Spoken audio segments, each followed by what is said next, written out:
இயேசு உங்களை அன்பு செய்கிறார்.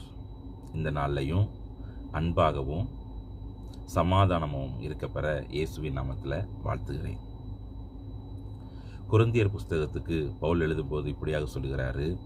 1 கொரிந்தியர் 13:2 அன்பு எனக்கிராவிட்டால் நான் ஒன்றுமில்லை.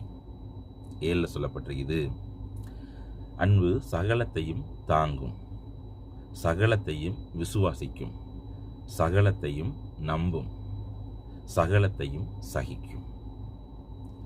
இப்போ உள்ள அன்பு நெறிமுறையில் சகலமும் நம்பப்பட மாட்டேன்னு சொல்லுது, சகிக்கப்பட மாட்டேன்னு சொல்லுது, விசுவாசிக்கப்பட மாட்டேன்னு சொல்லுது. சந்தேகங்கள் அதிகமாக இருக்குது.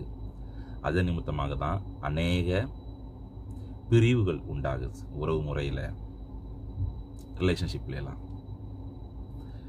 நம்ம மேலே ஒரு அளவு கடந்த ஒரு அன்பு நம்முடைய தேவன் இயேசு கிறிஸ்து வச்சிருந்தார். நம்மளுடைய பாவத்திற்காக இரத்த சாட்சியாய் மறிக்கும்படியான ஒரு அன்பு. இன்னைக்கும் நம்ம மனம் திரும்பி எப்படிப்பட்ட வாழ்க்கை வாழ்ந்துட்டு இருந்தாலும் அவருக்குள்ளே போகும் பட்சத்தில் அவர் நீ அந்த பாவம் செய்ய தெரியுமா, அந்த தவறு செய்ய தெரியுமா என்கிற விதமாக சுட்டி காட்டாமல் நம்மளை முழு இருதயத்தோடு ஏற்றுக்கொள்வார்.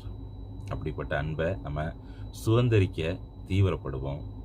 கர்த்தருடைய அன்பை நம்ம பெற்றுக்கொண்டுட்டோன்னு வைங்க, இந்த உலக பிரகாரமான எந்த ஒரு மனிதருக்கு உள்ளாக ஒரு அன்பும் நம்மகிட்ட பிரிவுக்கு, ஒரு பிளவுக்கு ஏதுவாக நடக்காது.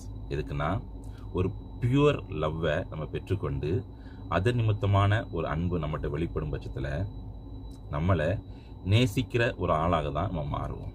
நம்மளுக்கு பிரிவு உண்டாகாது, நம்மளை புறந்தழுகிற ஒரு சூழ்நிலை உண்டாகாது. நேசிப்போம் உண்மையானவரை. நம்மளுடைய வாழ்க்கையில் நேசம் என்கிற காற்று வீசும்படியாக அவர் கிரியை செய்வார். அமேன்.